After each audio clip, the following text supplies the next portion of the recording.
down that camera and strap in. It's time for a new episode of TogChat Live. Get ready for 60 minutes of wall-to-wall photography, including photo news, tips, and your photography questions in real time, with answers from your host, Olympus Visionary Joe Edelman. That's me. Hey, gang. Thanks for joining me for another live episode of TogChat. I'm your host, Joe Edelman, and my mission, as always, is to help photographers like you to develop a solid understanding of the hows and whys behind great photographs. Hey, as always, please do me a solid. Hit that thumbs up and share the video. Let your friends know that we're streaming live on YouTube right now. You can go ahead and you can hit that link right down there for the share button, or I'll go ahead and I'll post a link in here into the chat window that you can share. It's real simple. It is tog.chat/live. And please check in. We've got Lynn B from New York and Luigi from Milan, Italy. Robert's here from San Antonio. Robert, it was great to see you on Saturday. Robert didn't make part 2 of my event. He had a migraine. Somehow I have a feeling that might have been my fault. Who knows? Steve in Michigan, John in the UK. Thank you guys for, Caleb's here too, another guy that I saw this past weekend down in Austin. Nick from Maryland. Please check in. Let me know you're here. Let me know where you're watching from. And come on, tonight's the night. I don't have a lot of questions lined up, gang. I got a few that came in early. I got like 2 that are posted here. If you're here, what do you want to learn? Type. Let's go. Get some stuff in there to talk about, okay? Good questions. And when I say good question, no question's a dumb question if you're not lazy. In other words, give me context. You know, don't just say, well, talk about depth of field.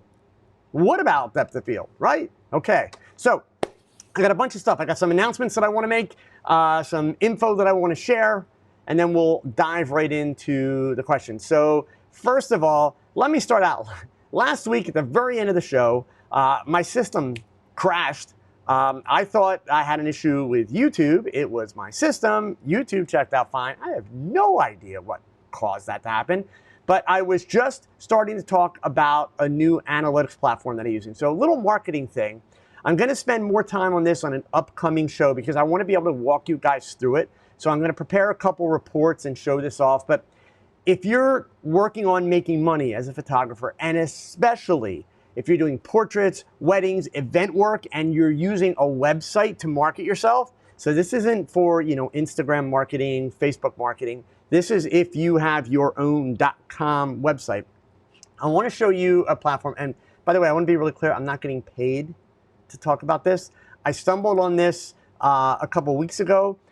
These folks have been kind enough to give me a free trial, just like you can get, okay? But that's it. I really love what they're doing. If you've got your own website and you've looked into Google Analytics is awesome because there is tons of information that you can get from what goes on your website, where people are coming from, what pages they're looking at, what pages they enter from, what pages they leave from, all that cool stuff, right? It's great, but it's overwhelming. And you really kind of need a degree in Google Analytics to be able to get all the information out of it. The folks at StatCounter have made it like a whole lot simpler, and that's what I love because it emails me a daily report every single morning in my inbox that just gives me the streamlined version of all the information I want to know. So, it's going to allow you to track how did people find your website, where are they coming from? Is it organic traffic? Are they going to, a search engine? How are they finding you? Is it through social media or whatever?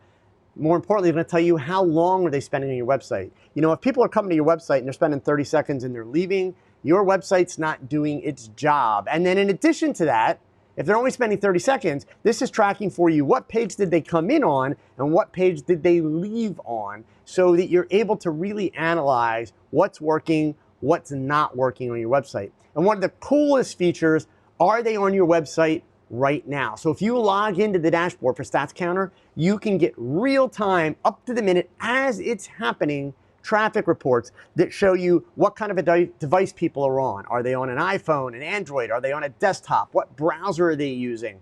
Where did they come from? All that information in real time. I'll even let you know if they've been with or been to your website before. So check it out. You get a free trial. I also have an offer coming up that I'm going to give you guys where you can get a very substantial discount on your first year right out of the box. So we're going to dig into this a little bit deeper. For those of you that have been asking for some marketing stuff, I've got a couple marketing things coming up over the next few weeks that I want to share with you. Some tools that are going to help you out, that are going to make your marketing more effective. I'm learning that so many people, and I even have one tonight, people ask me questions about, well, what do I need to do with my website? And they kind of put the website out there and they think, okay, I have a website, cool, I'm in business, I'm going to make money. Yeah, not even close, right? Once you got that website out there, there's a whole bunch more work you need to do. And programs like this, it's what they call a SaaS solution, software as a solution. They can help save you a ton of time, give you great information, and do it much easier. So keep that in mind. Also, just a reminder, September 14, 15, let's try that again, 13, 14, 15. Whew. Today's August 14, right? September 13, 14, 15. Pixel Photo Fest, Cleveland. So guess what? I have 4, count it right there, 4 free passes to be able to spend a full weekend at the Pixel Photo Fest, okay? So these are admission passes. Speakers like Scott Robert Lim, Lindsay Adler, Meg Lokes, Miguel Giles, Griffin Hammond, Marcy Reeves, Zachary Allen, Karen Mercer, Brian Manier, Matt Hernandez, Logan Dady, Jim Kopnick, Bobby Froman, Sarah Byrne, Sam Young, Ryan White, and there may even be some more surprises coming up. So they're all access passes. They're 3-day all access passes, $169. All you got to do is get yourself to Cleveland. Here's how you can get it. It's actually kind of simple. You join my Tog Knowledge community. The link for Tog Knowledge is right up there at the top of the page, okay? Tog Knowledge supporters will have an opportunity starting this Friday to be able to claim the 4 passes, okay? But I'm going to be the keynote speaker, so I'll be kicking it off on Friday the 13th. Don't know how good an idea that is, but hey, I like to live on the edge, right? And I'll be doing 3 presentations that week, 1 each day. And when I say presentation, they're more like hands-on workshops. These are like 3 to 4 hour presentations. So this is going to be pretty cool, right? Also, keep in mind on my website, speaking events there. I'm going to be next month, busy month. The beginning of the month, I'll be in Berkeley, California. So for those of you on the West Coast, I finally get a chance to meet some of you. We're going to be doing 2 days at Looking Glass Photo in Berkeley. And then, of course, I've got the 3 days at the Pixel Photo Fest. Then I've got a 2-day portrait lighting intensive here in this studio in Allentown, Pennsylvania. Then I'm going to be in Charlotte, North Carolina at Biggs Camera for an all-day event, a demo in the morning and a photo walk in the afternoon. And then October, just as busy. I've got another fashion portraiture experience here. And then, of course, there's Photo Plus and a whole bunch of cool stuff. In fact, I just booked a talk today for November of 2020. So hopefully going to be a lot of opportunities to get around and meet you folks and present and talk. Definitely looking forward to those opportunities. Okay? All right. So enough of the marketing. We're done that stuff. Let's get into some of the Q&A. Lynn, thank you for the congratulations. Okay? So let me just switch the screen over here. Let me get my questions up. And so I'll do the ones that came in early, right? And then we'll go ahead and we'll dive into the stuff that you guys are typing in here. I see a couple good ones that are going, but keep them coming, right? So first thing I had here came from, whoops, and I clicked the wrong link. Don't you just love when that happens? This first one comes from, there it is, from Doug. He wants to know, do I take image stabilization off when the camera is on a tripod? No, never. My image stabilization stays on all the time. I don't turn it off on a tripod. Now, full disclosure, 1, I try to avoid using a tripod for my work. However, you have all seen me use a tripod on YouTube routinely. If you have ever come to one of my presentations, like for instance, if you were in Austin, Texas this past weekend at Precision Camera, you saw me use a tripod. In the presentations, I do it because there's a live view on the screen. I don't want to give people motion sickness while, the camera's dangling on my shoulder, so I put the camera on a tripod. I never turn it off. It's not a big deal.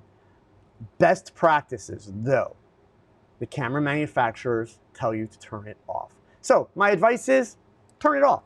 But is it going to oh my God, destroy your pictures if you forget?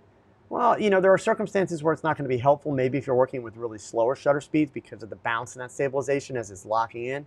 But faster speeds, flash, not a problem. It's really not. Okay? All right. Next up, I got a question here from Todd Allen. Todd says, I'm still trying to wrap my head around the billboard. That'd be pretty hard because that billboard's big, man. It's more like it could wrap around you. Just say, I don't know, sorry. Cheesy joke. From what you gathered from my explanation a while back, it was how it was printed that made it possible. Is that correct? He also asked CMYK. If so, I would imagine you export your file as a CMYK and then find a printer who can handle that file type. Can any print shop do this? Okay, so wow. Couple of things here, Todd. So number one, actually, all of your statements except the CMYK question, you're making really, really bad and incorrect assumptions, right? So let's start with the first one. The way it was printed, is that what made it possible? Well, on one hand, yeah, because most people and most camera labs don't have a printer that prints 14 feet wide and 48 feet long, right? So the way that I describe it or understand it, you need a printer that's going to handle that size. So that's the way it's printed, right? I think what you mean to ask, Todd, and I don't mean to put words in your mouth, but I think what you mean to ask is, are they using some kind of software to aid in enlarging the image that big? Probably. Truthfully, don't know. Don't care. Fact of the matter is, that billboard, tack sharp from a Micro Four Thirds, okay? And it's printed on a printer that is designed to print on vinyl, because it's printed on vinyl, and it's designed to print that large. So yeah, how it was printed is what made it possible, but that's more hardware than anything else, okay? The fact of the matter is, you could take a Micro Four Thirds, you could take a APS-C, you could take a full frame, and need I point out, Apple prints billboards from their iPhone pictures, which are even smaller yet, right? So, the irony of it is me having a Micro Four Thirds image on a billboard is not as earth-shattering as everybody makes it out to be. It's just really not, right? My whole reason for entering that contest and trying to prove that point was just that, to prove the point, get over this full frame crap, right? There's pretty much not a camera made today that can't do it. So what's the big deal? Literally, what's the big deal?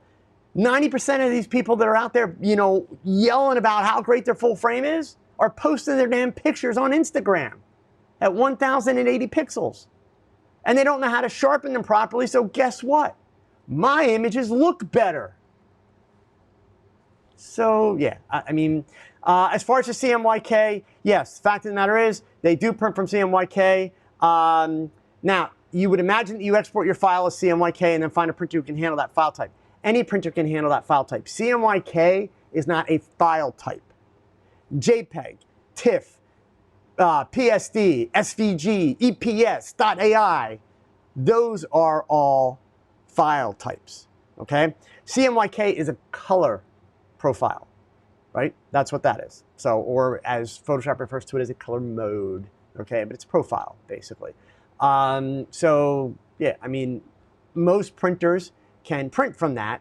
However, depending on the type of printing they're doing, some printers have a different preference.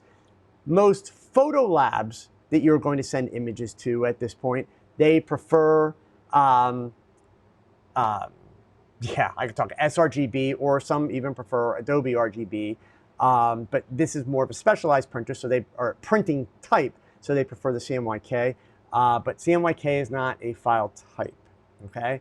And then the last piece is, can any print shop do this? Well, no. In fact, very few print shops can do it because Most print shops, when we're using the phrase print shop, we're referring to a place where you go and you get brochures done and some little posters and that kind of stuff. They can't print things 48 feet wide by 14 feet tall. Most print shops don't have the capability. Obviously, in order to print a billboard, it is a very specialized printer because not only are they printing that large, but they're not printing on paper. They're printing on vinyl. It's going on plastic.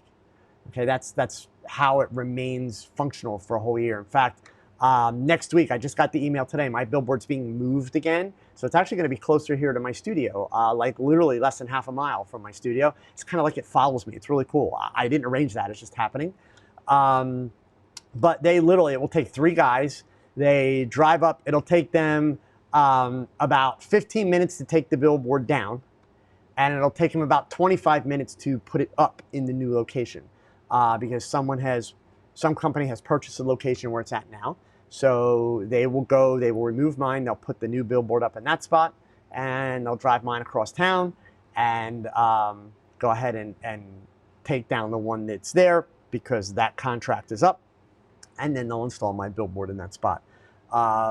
So yeah, I mean, I kind of understand, or at least I think I understand what you're trying to ask, but you kind of got your terminology a little mixed up there, okay? All right, next one I got here is also from Doug. What is my preferred method for converting a picture to black and white? Doug, I use Silver Effects. Silver Effects Pro, what is it? Silver Effects Pro 2 now, I think it is, something like that. But you know, the Nik software that became Google, that's now DxO or one of those companies. Yeah, I think it's the best out there for my taste. I like the fact that I can do an excellent job of emulating film and film grain when I want the grain, or do an excellent job of getting really, really good tonal ranges in black and white, even if I don't want that grain. And I like the framing capabilities that it has for doing kind of the old film type frames without making it look too cheesy and too generic.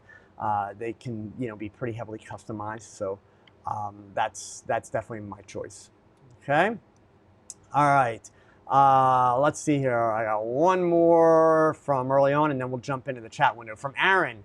As someone who finds it hard to sell themselves, what advice would you give when it comes to building a website or on social media? Wow, Aaron. So that's actually like a really, really broad question. So if I answer your question as asked, it's probably not going to help you. I mean, it will help you, but I don't think it's what you're looking for.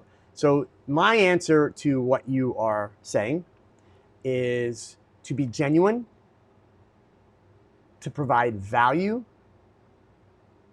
and to work very hard to connect with the people that view your website and your social media. Be genuine, provide value, make a connection. And I'm pretty sure that's not what you were hoping to get from me. Like, you're looking for some more nuts and bolts. So honestly, the first thing that I'm going to tell you is go to my YouTube channel, Aaron. I happen to have 2 really good videos that will help you out. When you get to the channel, click on the link and type, I think we can find it in marketing. If we type in marketing, sorry, in the link, in the little magnifying glass, not up at the top search, but in the little magnifying glass, yeah, so here it is. Social media for photographers.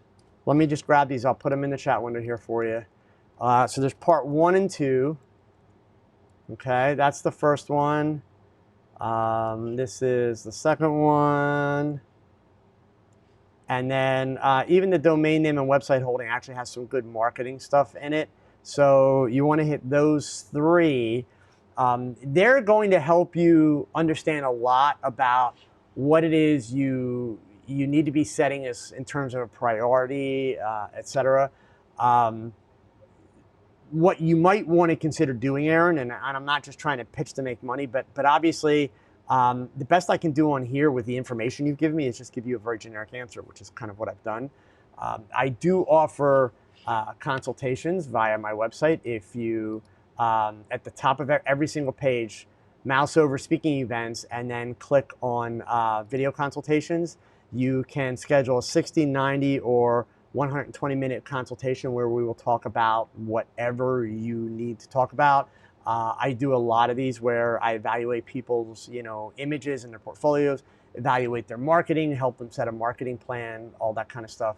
So if you're at a point where you're really ready to turn the corner and make money, I would encourage you to, potentially consider that. Okay, Darko, thank you so much for the super chat, man. I really, really appreciate it. Okay, all right. That's all the stuff that I had from earlier. Let me scroll back. Darko, did you have a question? No, I don't see a question. Okay, well, so thank you so much. So working backwards here, because we don't have a lot in. So guys, seriously, like, type in some questions. We got time. I mean, I could always go home and watch, America's Got Talent early tonight. That'd be cool. I have it taped because I missed it, but, So got a question here from Nick. Let's get to the right screen so that I can actually make these show up. Nick is looking for a simple way for a limited purpose to share a little gallery of samples or proofs with potential amateur models. View only. Just to show I know which end is the lens. Dropbox, Flickr, Pixie Set. Well, I mean, Nick, you could use any of them. So, I mean, what I guess I don't get, if you're just showing samples, usually most people show samples via a website. So I'm not sure exactly what it is you're trying to accomplish here that you don't, apparently you don't want these published anywhere. Dropbox does allow you to do essentially, image galleries at this point. So you could, create one of the Dropbox galleries and send a link. Certainly Flickr, Pixie Set. I believe they have kind of like a dumbed down free version and then a paid version. I think SmugMug does the same thing. But obviously once you get into Pixie Set and SmugMug, those are platforms that are ultimately geared towards the idea of being able to sell your work, sell downloads or sell prints. So it's not that they wouldn't work, it's just that there's going to be kind of a lot more stuff that is involved in the platform. I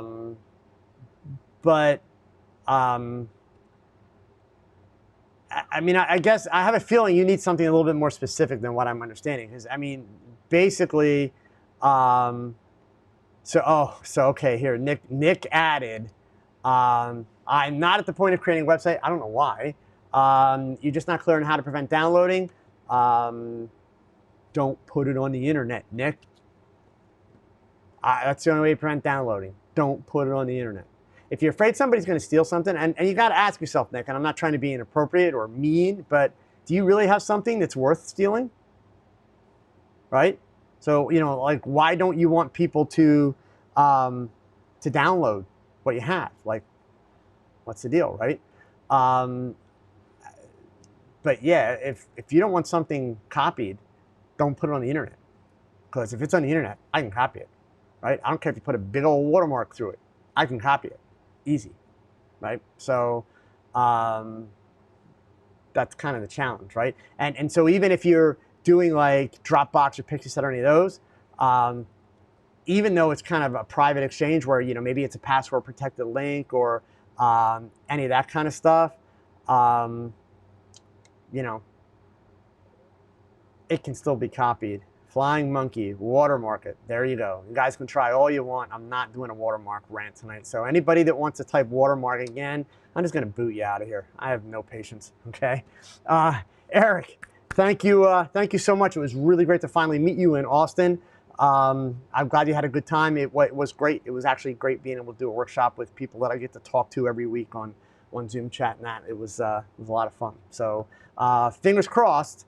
I'll be back in Austin after the beginning of the year. And it's sounding like I'm going to be in Dallas in November. So fingers crossed, we'll see. That's not a definite yet. I don't have a confirmation, but I've had a couple conversations and we're kind of in the midst of looking to put together an event. So hopefully, okay? All right. Yeah, Nick, I mean, I don't know that that's ultimately solved your problem, but if you can maybe give me a little bit more about what it is you're actually concerned about, then I can, try and try and help out. So, all right, I got a question here from Darko, and he had a super chat, so I want to make sure I get this. Joe, do you feel that you can teach yourself editing and gain a style of your own with your compositions that can be unique enough for stock photo sites? Ask further up. I'm sorry. Did you ask this before, Darko? I'm so sorry if you did. I completely missed it. Let me make sure just so that I didn't. Oh, there it is. And I missed it. I'm sorry. Okay, so yeah. I mean, so, you know, here's the thing about the idea. So let me take your question in two halves, Darko, right? Number one, I learned Photoshop myself. I have used YouTube and, you know, platforms like Piximperfect with Unmesh and, you know, back in the day, some Scott Kelby and, you know, even Aaron Nace with Fern. I've used them from time to time to either help me solve a problem or maybe find some ways to do things a little quicker. Sure. But in terms of actually learning how to do Photoshop and learning how to edit, that's me, okay?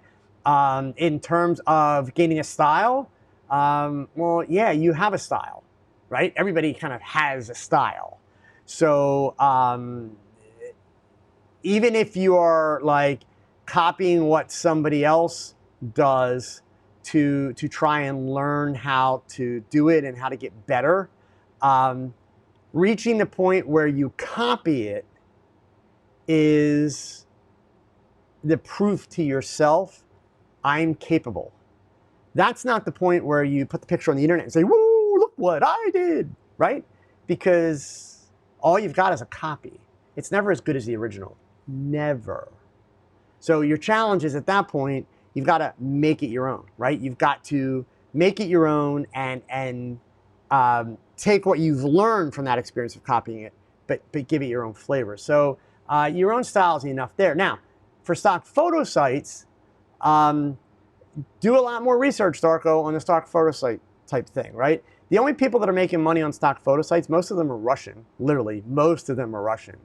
And they are just burning and turning images, shooting thousands and thousands and thousands of images day after day after day after day for the purpose of putting images on stock sites. And it's like a numbers game. It's you know, they're playing statistics, right? You post, you know, X number of thousands of images, you can bank that that's going to make you X number of dollars over a period of time, provided that you're putting out a certain quality level. But if you go to any of those stock photo sites and you kind of look into which photographers are selling the most images, which photographers have the biggest portfolios, et cetera, you're going to find most of them are Eastern European. I mean, it's big business for a lot of them. So you're going to be a lot better off if you're going to do the stock sites, in my opinion, if you've got a specialty that you truly excel at, okay? And then, you know, that's what you're going to build out. But if you're just looking to do general stuff, it's like, oh, I went on vacation, I got some cool pictures of, you know, this place, and if I, you know, went out and I photographed this event or whatever, it's going to be really hard to turn a buck on stock sites because, unfortunately, you know, it's a buyer's market in that sense. Okay, cool. So, all right. By the way, White Lion, I don't think that I know you from an ongoing. I don't know if you've been here before, and I appreciate that you are trying to help. But I want to let you know I have a policy. Okay, I don't know where you're from, but when I was in school here in the United States, every class that I ever walked in, the teachers pretty much had a policy where they did the teaching, I had to do the learning, right? So this is my classroom. I love conversation, but I'm not going to monitor my chat window to see if I agree with the advice that you are giving, okay? So if you keep giving advice, I'm gonna have to boot you out, and I really don't want to do that. If you want to have a discussion about any of my answers, or if you feel that I'm giving bad advice, I want to talk about that, man, I'm all over that. Let's do that, right? But otherwise, do me a favor, let me answer the questions. That way, there's one teacher here. Nobody's obligated to use my advice, right? But, you know, once again, and some of you may think, oh, you know, I got my panties in a wad over that, whatever. I don't really care if you do.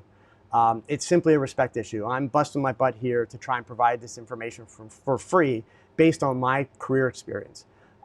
So I don't want people walking away from my chat room with information that I may not endorse. And White Lion, seriously, no need to apologize, man. I know I haven't seen your name before, and I'm glad you're here. And I love your energy. So seriously, that's why I'm trying not to be a jerk, but I want to be honest, okay? I love it when people are like ready to talk and have conversations. So absolutely, let's talk about stuff as we go through here, okay? All right, so headed back up here. Thomas, legal forms, where to begin? Not enough money to hire a lawyer, and I don't know what forms people are using these days. So first of all, Thomas, the big question is, legal forms is this very broad thing, right? So if you can, because we've got some good advice in here, but it may not be the proper advice, because when you say legal forms, that could be like all kind of stuff. So what I'd like to know is what kind of business or what kind of photography you're doing, what is it you think you need forms for, and then I can take some of these answers, again, which some of these answers are not bad answers, but I can direct you a little bit more specifically to where you're going to get help. And it even just so happens that we have a lawyer who is conversing here right now that will be the first to challenge anything I say if it's not correct, okay?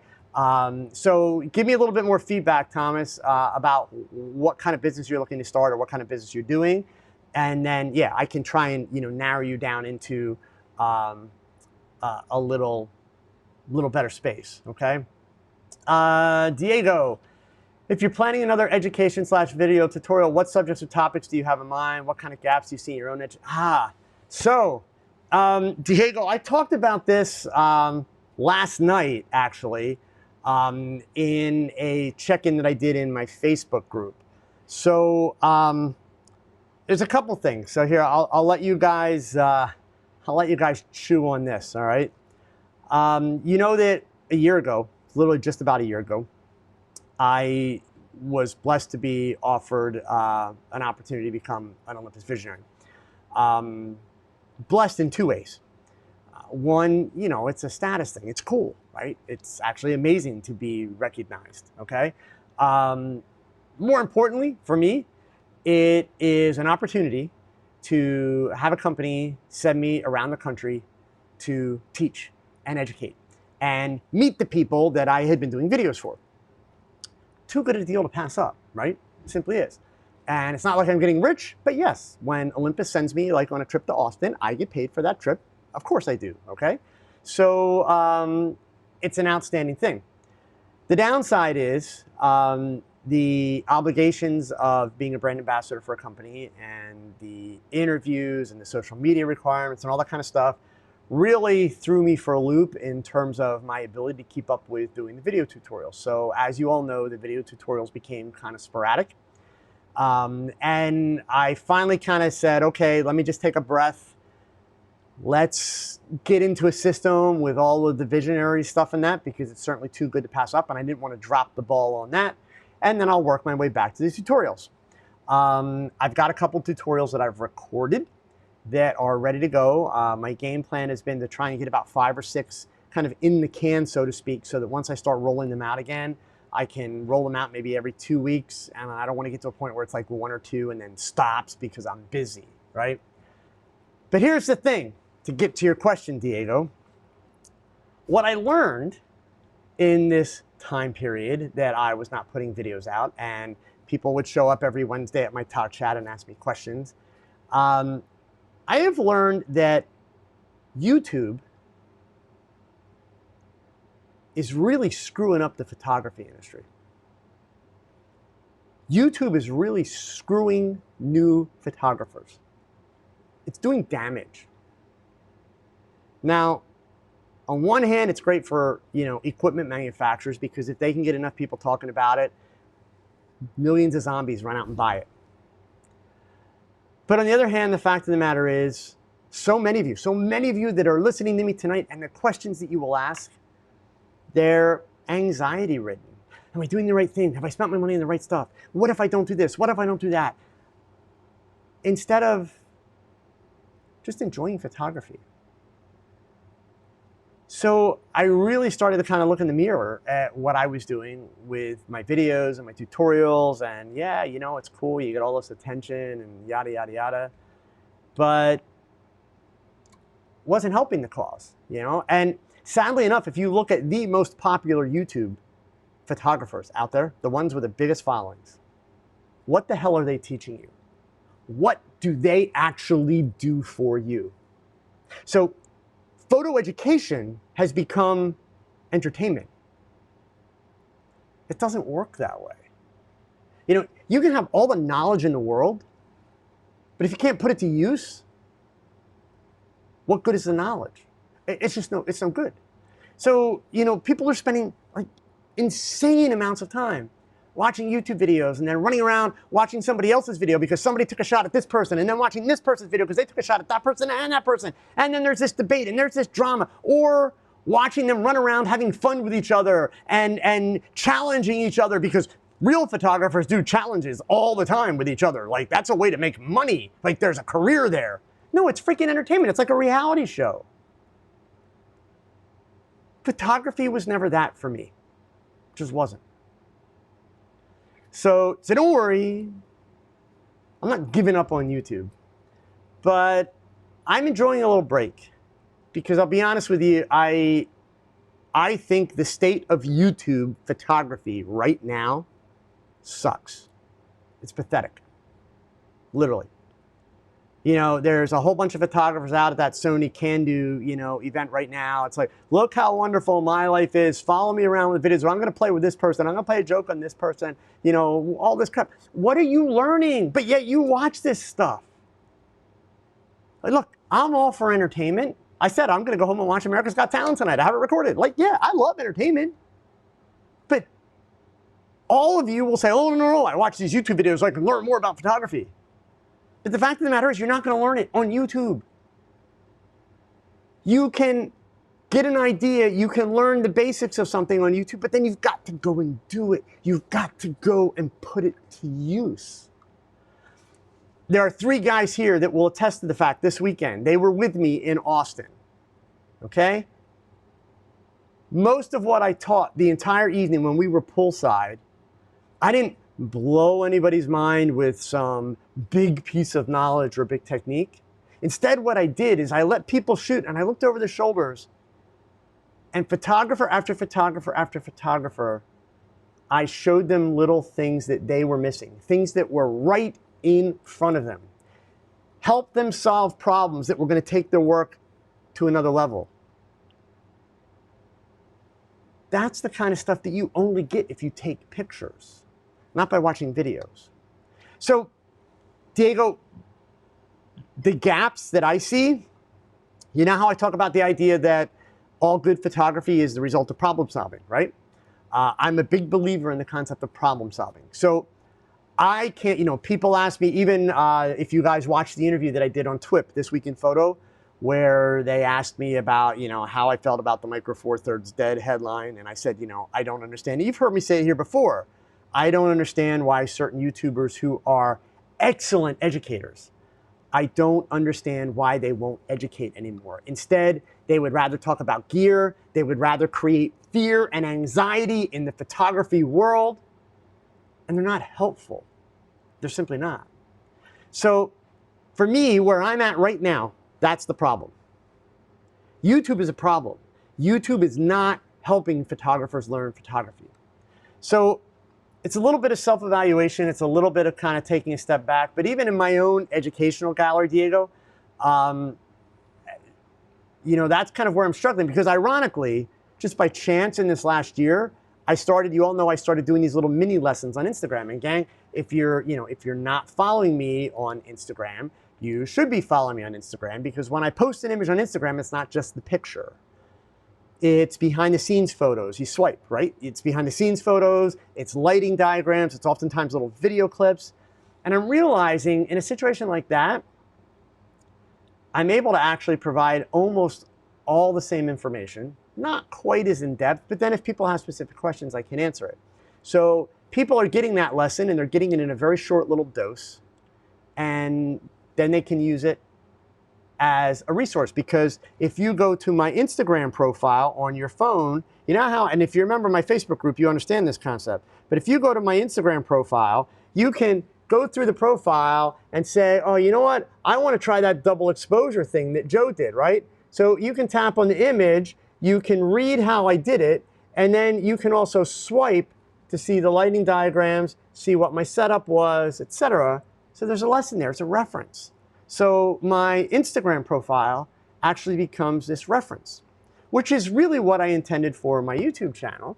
So, and then on YouTube, I still do TogChat because it's an opportunity for folks like you to be able to interact with me directly and ask me questions that are very, very, very specific to the things that you're struggling with so that I can help you solve problems. So, yeah, but don't worry. Tutorials are not going away, folks, but I want to do a better job. I simply want to do a better job. I want to make sure that the stuff that I'm doing is actually going to really motivate people to get out there and pick up a camera. So part of what I'm doing is I'm going to start out with a video about the new studio here, but instead of making it a really, really long video, it's going to be a short intro to the new studio. And then each week, I'm going to introduce you to the gear that I have in here. Not camera stuff, but grip gear. The types of lighting that I'm using, why, the types of stands that I'm using, all that kind of stuff, and get into the whys of that gear. So that, and you're going to realize, like, I actually use a lot of really cheap stuff. Don't get me wrong, I have some good stuff too, but so much of this really, really expensive stuff that people buy because they think they have to have it and they think that's what they need.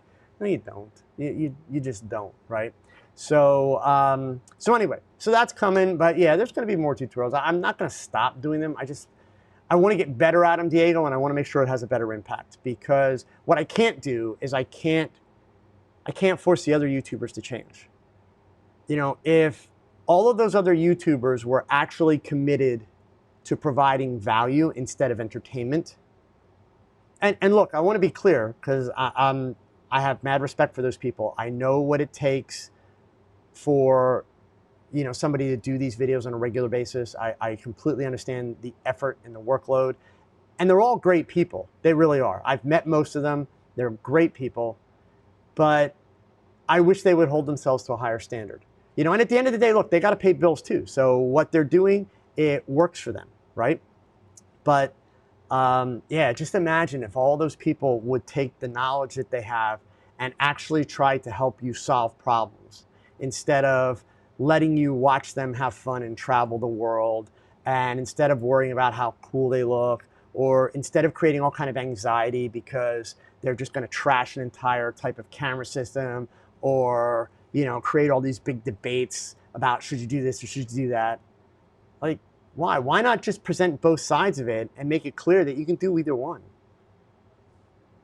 Right? You just can, right? Why create the anxiety? Why does there have to be that? So that's my take. So sorry, I didn't mean to kind of get off on a mini rant there, guys, but yeah, so I figured I would share that, okay? Did I get any more information from Thomas on his forms here?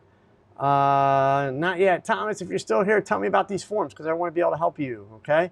So let's see, I'm scrolling back up to see the stuff that I missed in the beginning. Terry J has got a question. Can I recommend a beauty dish with the right reflection on the inside? Gosh, I believe Adorama has one. Glow is their brand.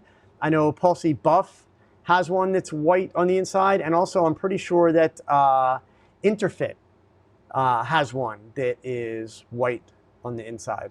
And then Terry, depending on your budget, some of the Chinese companies like Niwa and those, they probably have white ones as well. I'll be honest with you. I mean, off the top of my head, I don't have a specific one that comes to mind. The big thing when you buy a beauty dish, understand that pretty much every brand out there, they will bend, ding, lose shape, really, really easy, right? So you just got to make sure you take care of a beauty dish. It's kind of not like a soft box or a collapsible thing where you can, like shove it in a bag, throw it over your shoulder. Beauty dishes are fairly thin metal, and so they'll damage really, really easy. That's why recently I've been using the collapsible beauty dishes from Photix, like the ones that you see like there and up there. And they, again, if you understand the inverse square law, they work every bit as well, right? So, Mike Radlaw, if you have a Nikon D200, could it make billboard shots? Yeah, Mike, I had images that I shot with a Nikon D1 back in the early 2000s. It's like 2 point something megapixels that were on billboards. Sure, yeah, it could be on a billboard. Absolutely. Okay. Let's see here. Scrolling on up. Simon Giddings, you missed it where I was going to explain the design flaw with the Temba bag. I like their messengers, but like the so yeah, I did talk about it. It's the Axis bags. It's only the Temba Axis bags, right? I still stand by it. I'm fortunate enough, I have connections in the industry. So I actually spoke with the company that owns and distributes Temba, and I spoke with the president of Temba. So here's what they told me in response. Number one, the zipper on the Axis bags, they have tested it up to 2,200 pounds of stress. And so they are confident. There is no way the zipper is going to give. They do acknowledge that, you need to close the bag. Otherwise, there's the chance of, the back flap falling open. Because the problem with the Axis bag is that the harness straps are mounted on the flap, not the bag. So what happened was, the very first time I used it, I had about a 6-inch gap in the zipper. I had pulled it up but not closed it all the way. Picked the bag up, and as I picked the bag up, basically it just opened, right? So I caught myself before anything fell out, and then a day later, I had come to the studio. I had the stuff in the bag, had it laying down in the car, backseat of the car, and when I went to pull the bag out, everything dumped again because I hadn't had it closed. So I feel it's a horrible design flaw. Full disclosure, Temba was gracious about me pointing that out. They, basically said, their words, I'm the first person that's ever, had this issue or complained about this issue, which that's unfortunate because I still stand by my statement. It's a very, very serious design flaw. However, again, full disclosure, this past week when I went to Austin, I traveled with the Temba bag. I thought, okay, I'm going to travel with it, which means I have to be very, very conscious, keep things closed. But I needed to take a little bit more gear than I can normally take in my urban approach, my think tank bag. So I thought, fine, I bought the Temba for this purpose. I'm going to travel with it. Because I also wanted to know, is it going to fit properly under the airplane seats because it's a little bit deeper, the whole bit. So loaded it up. I had absolutely no problems with the bag. It performed wonderfully, did everything it would have been expected to do. It was great. Just barely fit under the airplane seats. I was on kind of like a medium-sized jet, but that's fine. Just barely still fits, right? So that's cool. I was happy with that. I actually prefer to keep my camera back down on the floor because I also carry my laptop in it. I usually have like eyeglass wipes and that kind of stuff in it too. So if I need that, I don't like having to get up in the middle of the flight and open up the overhead to get that stuff out. So I like to be able to put the camera bag, underneath the seat in front of me. It performed fine, but will I use it as an everyday go-to bag? No, I just can't because it does worry me. So what I am looking to do for those times when I travel, like this past weekend where I need a little bit more gear, I'm just gonna find a little kind of a clip of sorts so that I can clip the two loops together on the zipper, so that if I am going to, be walking a lot with a bag or anything like that, when I close it up, clip it, boom, and then I don't have to worry about it coming apart. I just honestly think it would have been more efficient for them to attach the straps to the main compartment of the bag, not the flap. But again, that's my opinion. I'll take them at their word. I have no reason to doubt them that nobody else has complained about that. But it's the Temba Axis bags, Simon. And all three of them have this. There's 3 sizes, but all 3 of them have the same design. Okay. All right. Let's see. Lynn Barsigian, thanks or congrats for being the keynote at Pixel Fest. Thank you. I'm looking forward to it. I wish it wasn't 8:30 in the morning, but hey, we'll make it work. All right. So let's see here. Peter Tran, when I do beach shoots, I usually do a few outfits for my model. I like shots where the wind is kicking around a long flowing dress. What kind of lightweight fabric should I be on the lookout for? Chiffon. When you see all those like long wedding gowns and maternity gowns flowing, you're either going to look for chiffon or you're going to look for like parachute material, but chiffon's always going to look a little bit nicer. Okay, so that would be my recommendation there. Look at a company named So Trendy Accessories. Okay, it's the word so. I'll type it in here. Google them. They make a lot of, you know, long flowy dresses and that kind of stuff. And there's other companies that do it too, but So Trendy is one of the better known ones. And they use a lot of chiffon, you know, for their stuff. Okay. All right. Ken Vincent. I normally just do portraiture, or normally must do portraiture in the client's business space, which usually has a fluorescent lighting.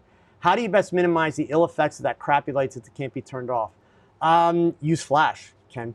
That's the easiest way. If you're using strobes, then you're going to overpower the natural ambient light, and you'll be fine. Now, if I'm missing something about your question, Ken, fill me in, give me more detail, but yeah, just use strobes. That's going to be the easiest way to do it. Working with constant lighting in that situation would be definitely a lot tougher, because then, you know, the constant lighting, it needs to be pretty bright, right? So let's see. Spajud one. Stan in Las Vegas. Is there a print surface that you recommend for fine art portraiture? Since you're asking that question, just to read between the lines, correct me if I'm wrong, Stan.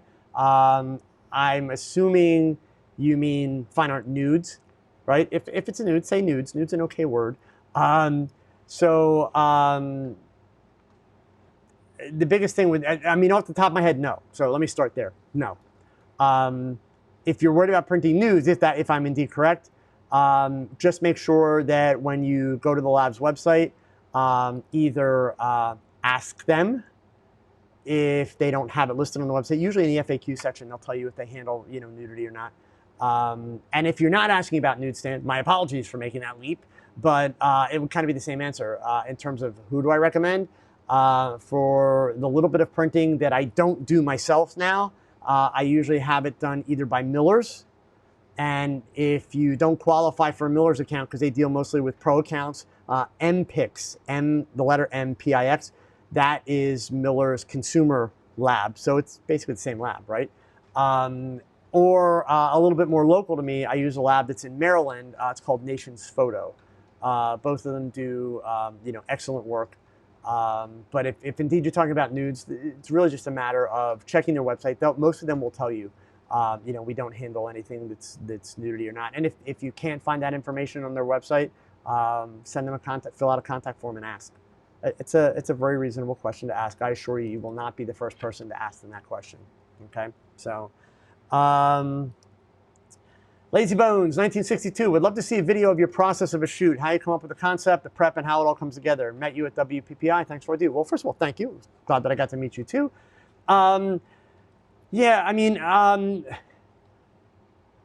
that's something that might happen. I can tell you that a lot of my videos are pieces of the process of a shoot, and I actually talk about it a lot here. To actually do a whole video on the process of a shoot, it would probably be like a 2-hour video. So I'm not like just blowing you off. I'm just saying that's when I haven't kind of solved the problem yet of how can I make that really work. I will tell you, you should consider coming to one of my workshops, because at my workshops, I go into great detail on that. Even the folks that saw me for the event in Austin, Texas on Saturday, I probably spend more of my time talking about the process that goes into the shoot than actually shooting. In fact, I'm sure I did, because I usually do. Because it's the stuff that nobody thinks about. It's the stuff that people don't put enough effort into. So, okay. Let's see here. David, what does the medium format look mean? I shoot Olympus, so I was flattered, but when I asked, the reply was about the tonality, which I didn't know that was an actual term. Yeah, you know, tonality, it's one of those terms that gets thrown around and most people don't know what the hell it means, right? Look, it's the same thing as always. Medium format has more pixels. Medium format is technically higher quality. But the facts are, cognitively, in our brains, what we can appreciate and what we can perceive is lost at that point. It just is, okay? So, you know, if you're an Olympus guy, David, and you were happy with your images before some idiot told you this bit about tonality and the medium format look, then my advice would be to label that person an idiot, move on, and enjoy your photography. Honestly, it's the best thing to do, okay? Andrew, you were gonna super chat, but you'd rather become a Tog Knowledge member. I would love to see you at Tog Knowledge. Super cheap, super reasonable, and we have a really good time. Every Friday night we do a Zoom chat where it's video, gang. Like we all are essentially in a video room and we can talk and we can chat. And we do kind of this stuff, but it's more about solving the problems. We do a lot of work for, like if somebody's got a shoot coming up, we'll try and help them plan out the shoot and go through all the things that, that they need to do. So let's see here. For Ken, this is a follow-up to his question about shooting portraits in situations where they've got the fluorescent lighting. To follow up, my shutter speed can't be too high, minimizing the fluorescent light since I need to follow the workplace setting. Strobes and speed lights are good for the subject, but he still has a mixed light effect. Oh, Ken, CTOs. Then in that case, you're gonna gel your strobes so that they match the fluorescent. Do understand that there are different color temperatures of fluorescent, so you want to make sure you have a full range of the green CTOs for that purpose, because the flash to fluorescent CTOs are like greenish color, okay, or some people would say pistachio. Yeah, make sure that you have a selection of them for various color temperatures, but use CTOs. Not enough people use CTOs at all. CTOs are some of the most useful and powerful filters that you can work with. But you're gonna basically gel your lights, your strobes, and that will solve your issue. Okay. All right. So let's see here. Andrew Sislak, what brand of gels do you prefer? Also, what flash modifier would you recommend for events? I know you don't do a lot of events, but I'm looking for modifiers for off-camera flashes. So I talk about these all the time. I use the Magmod stuff. Magmod because, where are they hanging out here? There they are. So I use the Magmods, and no guys, I'm not sponsored by Magmod, but I use the Magmods. I keep mine in these 2 wallets. That way, let's say I want to use a blue gel. So I've got 4 different colors in here, and I have multiples of each. I pull out the blue gel, pull off this front piece, drop the gel in. There it is, ready to go. Okay, super simple. As far as modifiers, I would also stick with Magmod, and for event work, they make 2 modifiers that are actually great. One is the Mag Sphere, which, if you're going to do like the bounce type stuff, like so, and then the other one is the Mag Bounce, like so. If you folks pay attention in my videos, you have seen me use this Mag Bounce where I have placed the light above my subject and shot through it to get a beauty light type lighting effect, because it's all about the inverse square law at the end of the day, right?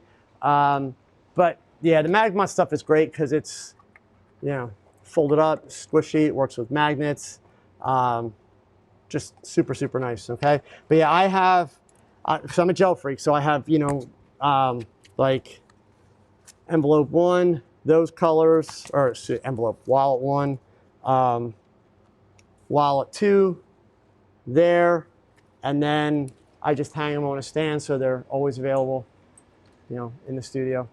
Super simple, okay? All right, let's see. Next up here. So I hope that helps, Andrew, okay? All right, Thomas. I'd like to nail down with clients what I'll be providing so there are no surprises. Maybe you could discuss your process for creating arrangements regarding portraits and agreements on deliverables. Okay, so now, this is a follow-up. Thomas's original question, gang. had to do with legal forms. Let me go back. Where to begin? Not enough money to hire a lawyer, and I don't know what forms people are using these days. So keep in mind, there's a lawyer here that's watching the show tonight who may not agree with everything I'm going to say. So let me give you my usual disclaimer. You should not take your legal advice from some guy on YouTube. And no disrespect to the lawyer, but keep in mind, he is going to give you any feedback on YouTube, which means you should still go out and confirm what you take away from this. But I am not a big fan of lawyers in the business aspect. This gentleman who's a lawyer that I'm talking about, I've met him. He's been to one of my workshops. He's a great guy. I really like him. But in general, I'm not a fan of litigious people, period. I would argue that, too many people use the courts as a weapon. Not everybody, but they just do. So I have always been a believer in my career of under promise, over deliver, be straight with people, no bullshit, and cover your butt, right? Okay? So I am very thorough and very detailed with emails. I spell things out. I will tell you that you will find with portrait clients, as an example, if somebody says, hey, I need a portrait, and you say, great, let me send over a contract, you're just simply going to scare a lot of people away, right? Now, is it a bad idea? The lawyer, of course, is going to say, no, it's not a bad idea because it covers everybody. Remember, a good contract, is for both parties. So let's be clear, right? But still, a lot of people, you start talking contracts, you're going to scare people. So you've got to detail everything, okay? There is a platform that I actually just started using recently, which I was telling you guys about Stat Counter earlier, and I told you I'm going to fill you guys in on some marketing solutions and things like that. The platform is called Honeybook, Honeybook, so honeybook.com. Honeybook actually has some great contract tools in it, some great communication tools for confirmations and things like that. But all the stuff you're talking about here, Thomas, in terms of agreements, deliverables, and all that stuff, I do it in emails. I do it in very, very lengthy, very detailed emails. That's what I do. So, that's where I would start. But the other thing I would encourage you, which is one of the answers that came in a little bit earlier, and I don't remember, I apologize, I don't remember who typed it in, but somebody had said, Mike Radloff said PPA. Also, White Lion had mentioned using industry standard forms. They're both correct. So let me break that down for you. There's an organization, if you're in the United States, Thomas, called PPA, which is Professional Photographers of America. If you become a member of PPA, it's I think around $300 a year. You get $15,000 worth of equipment insurance free, included in your membership. But they also have an outstanding forms library that, of course, has been written and vetted by attorneys, right? So again, same difference. If you should still have it reviewed or checked, but the point is, it's attorneys that wrote these things. If you're looking to do more advertising and corporate type work, or if all of your portraits are going to be corporate portraits, then you might want to consider an organization called ASMP. That's the American Society of Media Photographers. ASMP also has a legal element to the membership where you get access to lots of forms, legal forms, documents, that type of stuff that are very, very helpful. But at the end of the day, the bottom line when you're doing this kind of stuff in terms of making sure that you and your client are on the same page, understand that there is no such thing as too much detail, right? There's just not. So what you have to make sure that you're doing is you have to make sure that you are covering every possible scenario, right? And being thorough. That's really the key. So Nick here mentions, and Nick is the attorney that I was talking about. The problem with standard forms, however, is they're not necessarily location specific. Meaning, yes, from one state to the next, there can be variations in how the law works. So a form may not necessarily cover every little element and aspect of the law, etc. So at least, Nick, I think that's what you're referring to. So, that's definitely something to consider. But again, it kind of gets you headed, in a better place. But I promise you, The only legal forms that I use, literally, the only legal forms that I use, Nick, do me a favor, Nick, just cover your, do that, okay?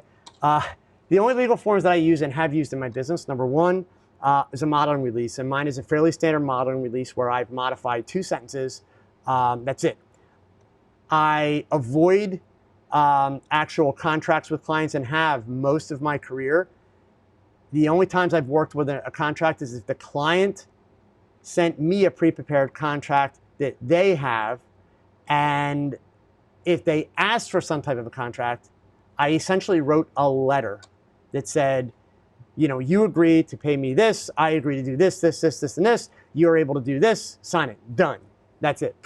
And even now, as a speaker, most of the time I work on an email handshake where everything is spelled out. If an organization wants a contract, either they're going to send me their own contract and I'll review it, and I will cross things out that I do not feel comfortable with, or I will simply write a letter of agreement. And, it's about spelling out everything that is important, needs to be done, boom. And I keep my end, they keep their end, everybody's happy, done.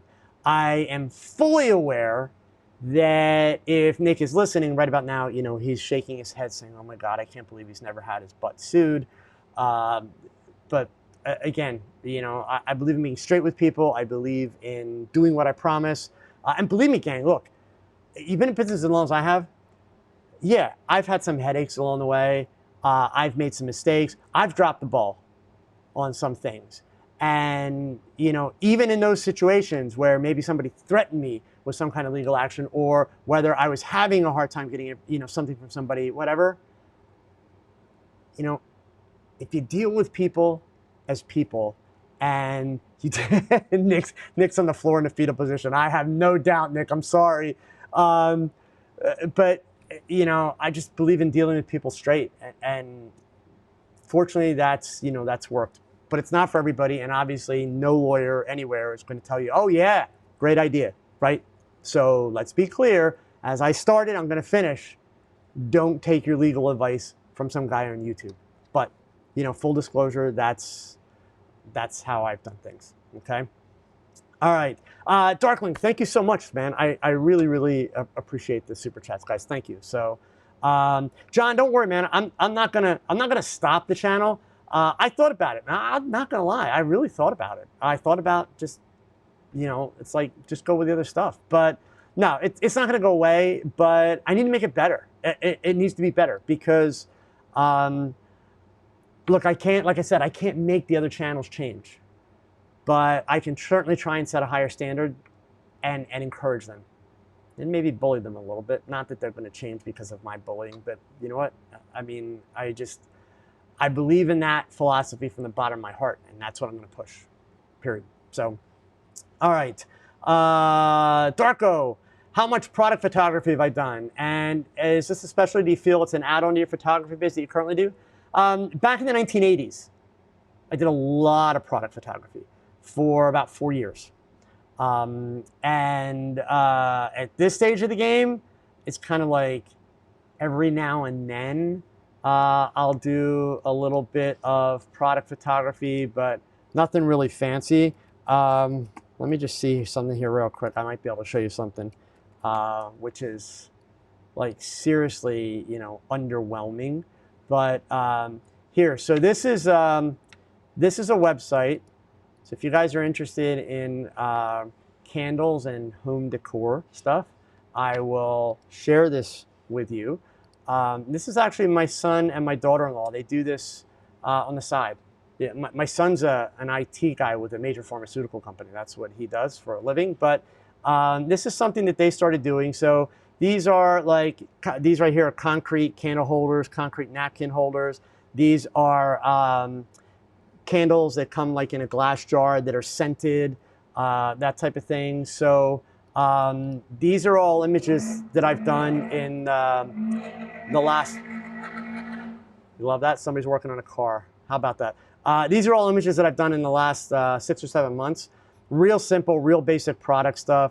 Nothing particularly fancy. These are little tin cans that, samplers that you can get. So, Yeah, but that's just,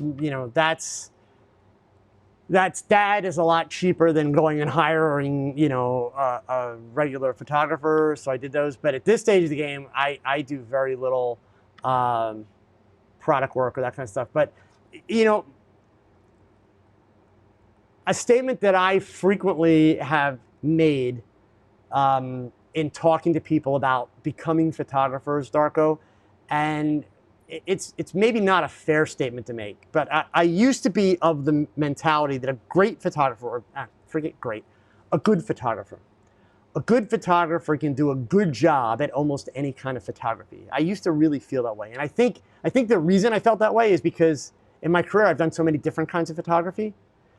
I don't think that's a fair bar to hold people to, though, right? I just don't. I think with the right amount of effort, a good photographer can do an okay job with almost anything, but not necessarily instinctively do a good job with something, right? So, I mean, obviously, as I'm sure you can imagine, with those shots that I just showed you, and I didn't point it out, but here, I'll go back. This is a set of metal tins, okay? These are round clear glass jars, and like there's all three of them together with the metal tin. So obviously there's the issue of, not having hot spots and reflections. So there's a lot of problem solving that has to happen there, right? I mean, these are, you've got to put these shots together in a way that you don't have, glare coming off of the glass and off of the metal and all that kind of stuff. So yeah, I mean, product work is, it's very much kind of a specialty if you're going to do it and do it well. So by no means am I amazing at it, but yeah, I mean, I can hold my own. I understand the basics and what's important, and I can, kind of muddle my way through it in that sense. So in terms of is it an add-on for your business? Honestly, that depends on you in the sense of, do you enjoy it? Because I'll tell you guys right now, I hear this regularly. I'll hear people say to me, hey, so like, I want to turn pro. I want to start making money. And I think like weddings are probably the best way to make money. So I'm thinking like I'll shoot weddings. But normally I like to shoot like motocross. It's like, okay, you just failed. You failed before you even started, right? If you're going to make a career out of photography, you're going to make money at photography, you've got to be doing something that you're passionate about, something that you really enjoy, something that's important to you. Otherwise, it's going to be work, real work. Otherwise, you're always going to struggle. You'll simply be miserable, right? So that's the big thing. I mean, so you don't want to be adding it as a side just to make a buck, because you won't do a good job of it, and it's going to ultimately hurt your business. Just keep in mind, when you start to expand your business, let's say you're a portrait photographer, and you start to expand your business to other areas. And so there's a company in town, maybe that, like my son and my daughter-in-law's company, they make gifts or household home decor, things like that. So you manage to convince them, hey, I want to do your product work. And so they give you a shot, and you suck at it, and you ultimately lose them as a client. Well, now you've also lost them as a portrait client, because my son and my daughter-in-law, they have kids. They have a 5-year-old and they have a 1-year-old. So there's lots of potential portraits for years to come, right? So again, be careful about wandering into areas that you don't really enjoy. And you notice I'm not even talking about how good you are. The first step to being good at it is you've got to enjoy it. Yeah, true story, gang. I won't mention any names, because I don't want to trash anybody, but,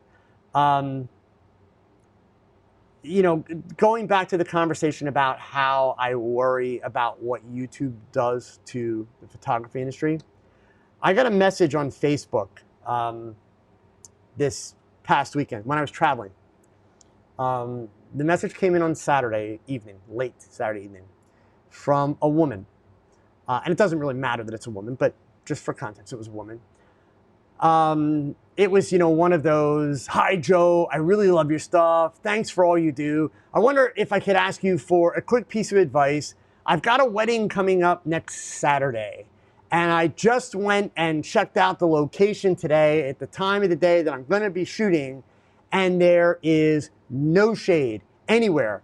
All the videos I've been watching talk about shooting portraits and wedding shots outdoors in the shade. But the problem is I'm not going to be able to find shade. I don't know what to do.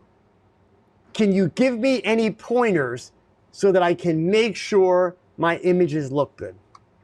Now, this is coming from a person who is indeed getting paid to shoot a wedding 3 days from now. And this past Saturday, she was on the internet, on Facebook Messenger, asking that question. People will be lazy with or without Joe. I understand that. But I honestly, I had to, it took me 2 days to respond because I really just wanted to kind of rip into this woman. Because I feel that what she was doing was offensive. It was offensive to the couple who's getting married. It was offensive to the photography industry. It represents all of us poorly. She was in over her head. She knew she was in over her head. And instead of realizing she had screwed up and hiring another photographer with skills to assist, she was on Facebook and YouTube trying to figure out. And I asked the woman when I finally talked to her, I said, so do you have any plans to go out and practice? She's like, well, I've got a really busy week because, you know, I have kids and stuff and I'm not going to have time. So as long as I know what to do, I think I'll be okay. I'm sure I can handle it.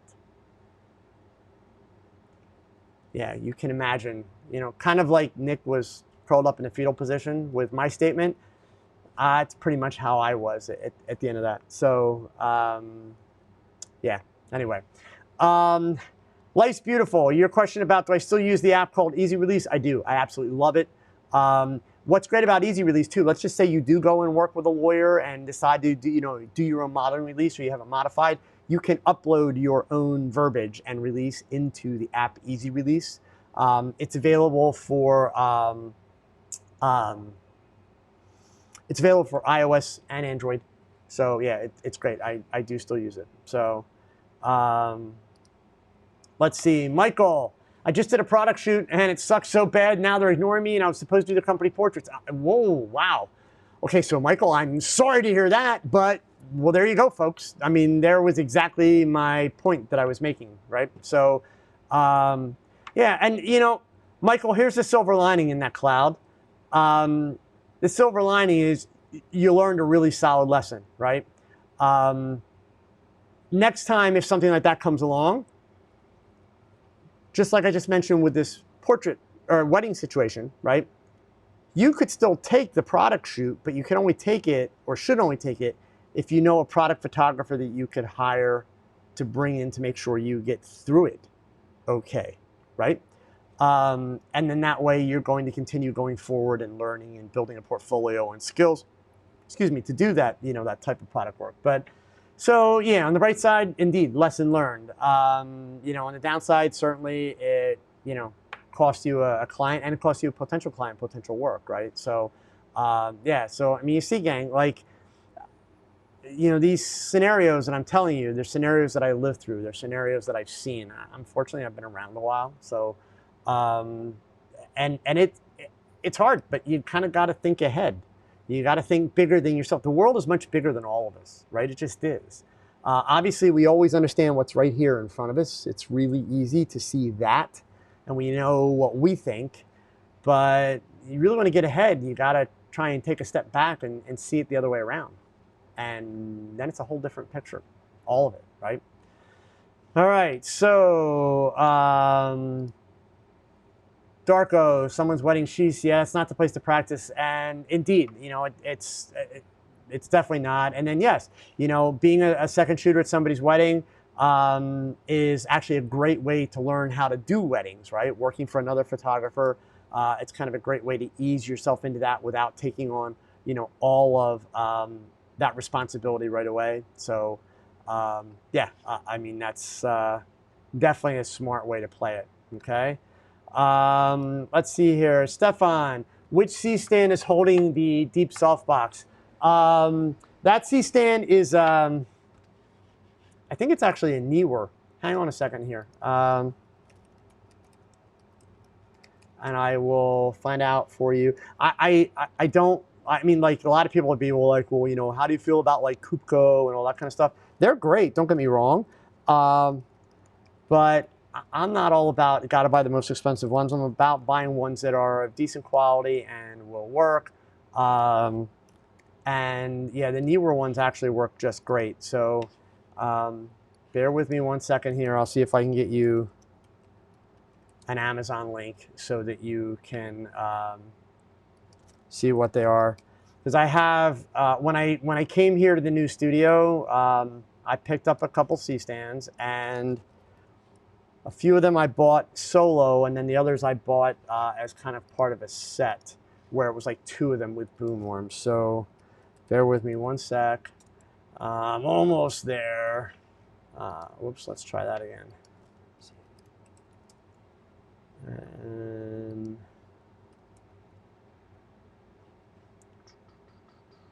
no, okay, so that was not part of the set. So it is a Neewer. Bear with me here. I'm going to give you the link. The best part of it is they're reasonably priced, so it's less than $100. It does not come with the boom. The boom was separate. There is the link for that stand. Okay. Frankie Adams, that's a great question. How do I find work to be a second shooter?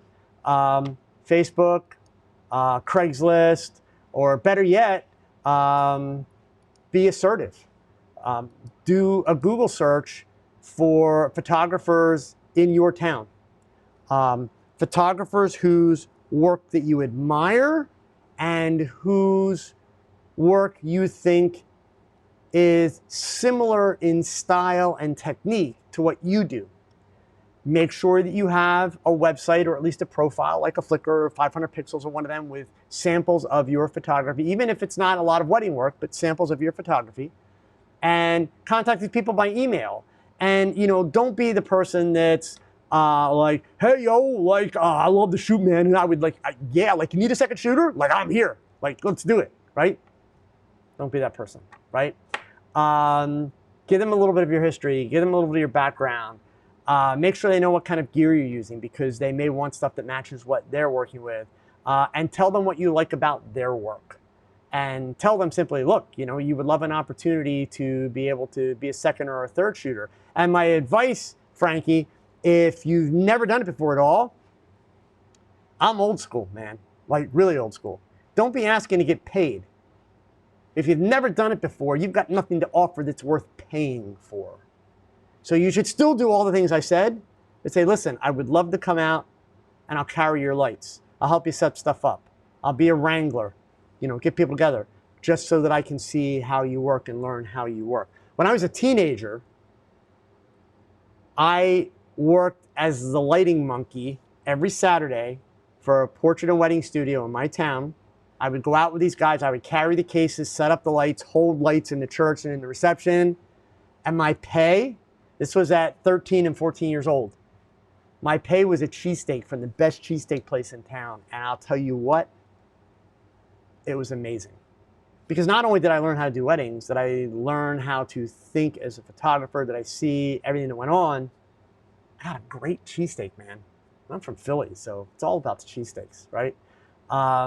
But yeah, I mean, just be straight with people and ask, okay? So let's see, Nick. I would think that an established wedding photographer would be disinclined to train potential competition. Nick, some are. Yeah, and that's because they're juvenile, right? Honestly, they're juvenile and they're immature. They're afraid that they're going to train their competition, they're going to steal their business. You know, look,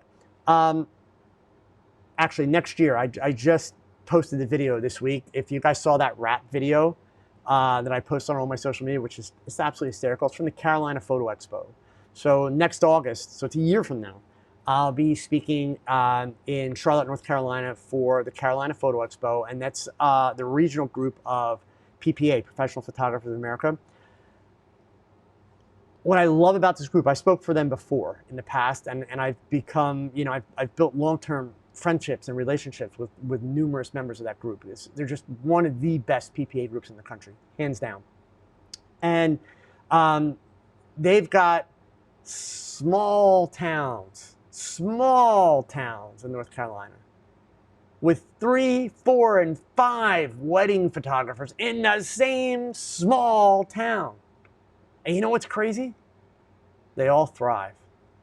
They all help each other. They're all friends. It can be done.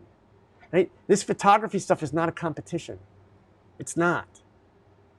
So, yeah, are there people that are that immature? There are. But, you know, there are also people out there that are willing to help and to share. And so, yeah, it's just a matter of asking. You know, we all learn the same lesson from our parents. You know, you don't get what you don't ask for, part 1. Part 2, the worst thing anybody can ever say is no, right? But if you don't ask, you don't get it. So, most important question tonight, David Drew, I must know where is the best cheesesteak in Philly. So, in Philly proper, I'll get myself in a lot of trouble for this. I just will. Actually, out where I live, right in the Allentown area, so, you know, keep in mind, we're about an hour outside of Philly. There's a small restaurant chain called P.J. Wellahan's, and I love their cheesesteaks. Probably my favorite. But in Philly, if you're going to do the tourist version, so David, if you're not from Philly and you're going to come here, you have to go to 9th and Passyunk, 9th Street and Passyunk Avenue. It's at the top of South Philly, and there are 2 places literally catty-cornered across an intersection. One is called Pat's Cheesesteaks. The other is called Gino's Cheesesteaks. Little inside tip, do it with a friend. One of you goes to Gino's, one of you goes to Pat's. The cheesesteaks are huge. So what you do then is, you know, you each eat half of both, right? And then you decide for yourself. If you're going to do the Pat's and Gino's competition, I personally am team Pat's. I like the Pat's steaks. Is there a huge difference between them? Not really. But believe me, there are so many personal favorites that people have in Philadelphia. Tony Luke's is another one that is, you know, a brand that you'll hear a lot. Yeah, see, here's Michael now. He's talking about a place in New Jersey called Meatheads. So yeah, cheesesteaks. When you're from the Philly area, the thing about cheesesteaks is it's kind of just a very personal thing, right? It just is. So like I mentioned P.J. Wellahan's, but there's a little shopping center right near P.J. Wellahan's where I'm at here in Allentown with this little pizzeria called Zuiko's. And they're actually New Yorkers that own it. But they make their cheesesteak for me because I order it this way. They'll make it with provolone cheese and they overcook the meat slightly. And I just love it. I absolutely love it. So, you know, again, that's kind of like that's a frequent favorite of mine also. So yeah, cheesesteaks are just kind of one of those things. It's a personal science, right? So anyway, there we go. See, I knew I'd get everybody in here. Steve's Prince of Steaks, D'Alessandro's. I've heard of D'Alessandro's. Never been to D'Alessandro's, but so yeah, Michael, it's more than personal. It's religious. See, here's all the Philly guys coming out now, right? Because believe me, gang, it's how it is in Philly, right? You don't mess with the cheesesteaks. You just don't, right? And it's a lot like, you know, Sony or Nikon or Canon or Olympus or whatever. You just got to learn to get along because everybody's going to have their own little thing. But what you don't do is you don't diss the other guy's cheesesteak. You just don't, right? But seriously, if you've never been to Philly, you get a chance to come to Philly, go to Pat's and Gino's just for the experience of it. Most of the locals will tell you that they're not the best cheesesteaks, and I would agree, right? But in both cases, you order the cheesesteak out, you walk up to a window outside, and by the way, this is 12 months out of the year, okay, with snow on the ground even. You order it at a window outside, and at Pat's, true story, man, this is like no BS. Pat's is the one that was in the movie Rocky, right? You go up to the window, and the first window, you order your cheesesteak, and there's a big sign, and it tells you, read carefully. Be prepared to order properly when you get to the window. If you don't, and if you're not prepared, they send you to the back of the line. They literally kick you out of the line and make it like after they yell at you, and you go to the back of the line. So the big thing you got to know when you get to the front of the line for the cheesesteak line, and by the way, this is just the cheesesteak part, outside, you have to know, do you want it with whiz or without whiz? With whiz is with cheese whiz, right? Okay? So once you've ordered your cheesesteak, pay for it, then you go to the next line, and you order your fries and a soda. Pay for them. And then when you get them, you turn around, and there's all the condiments, the different sauces and stuff. They don't put sauce on it for you, right? All that stuff is there. And then there's a couple tables outside on the sidewalk. There's no indoor seating at Pat's. There's a couple tables outside on the sidewalk, but you have to fight the pigeons for the tabletop. Because if you don't fight the pigeons will just come take your food, right? There it is. So anyway, Julian, can you say hi to my friend Nick Gurr? He loves your videos. Hi, Nick. How come you're not here talking to me, Nick? That's what I really want to know. Like, why is Julian doing all the work? Come on. Anyway, thanks for watching. Seriously. Ellie, what do I think about Facebook paid ads? Is it worth it? And will they really get you clients? No. Just simply no. No. Especially not if you're just starting out. Definitely not. Okay. David, wow, your passion for cheesesteak rivals your passion for photography. Yes, it does. You can't grow up near Philly and not have a passion for cheesesteaks. You just can't. Like it's kind of not possible to do. So yeah. Anyway, all right, gang. So we are at 7:32 my time. So yeah, that means you guys got like 180 minutes this week. Somebody's already given me excuses. Who was this? Ulrich. Not sure I can do 180 minutes this week, but I'll try. Hey man, as long as you try, and keep in mind, you know, worst case scenario, if you can't pick up that camera, I've told you guys about my dog walks, right? I don't always have the camera with me, but I'm looking at pictures. I'm thinking about pictures. In fact, for you Olympus users, Creative Live this week. Today was macro day, man. Whew, intense stuff. Tomorrow and also Friday, Creative Live, it's free. Watch it, check it out. Really great stuff. One of my fellow visionaries, I believe this Friday, Peter Baumgarten is going to be on. Amazing. He lives up in Canada. He does some of the most amazing winter and ice stuff and star trails and astrophotography stuff. Really, really, really cool. So yeah, you know, definitely check that out. Ellie, I'm sorry. Ellie's got a question here, and so I'm going to finish with it. I'm not going to answer it, but I'm going to finish with it. How do you find clients when you're just starting out? Ellie, I'll make you a promise, okay?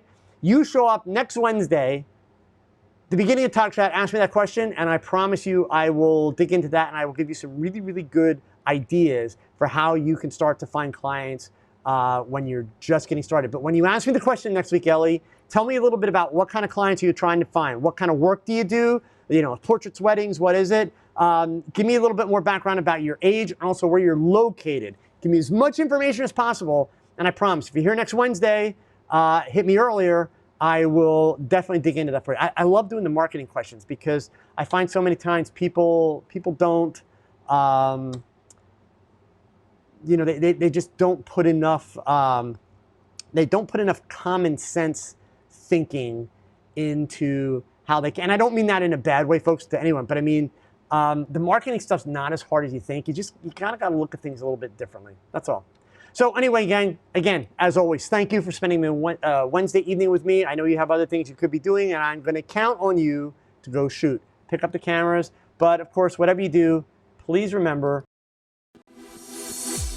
Thanks for watching another live episode of TogChat. Now, pick up that camera and shoot something, because your best shot is your next shot. So keep learning, keep thinking, and keep shooting. Adios.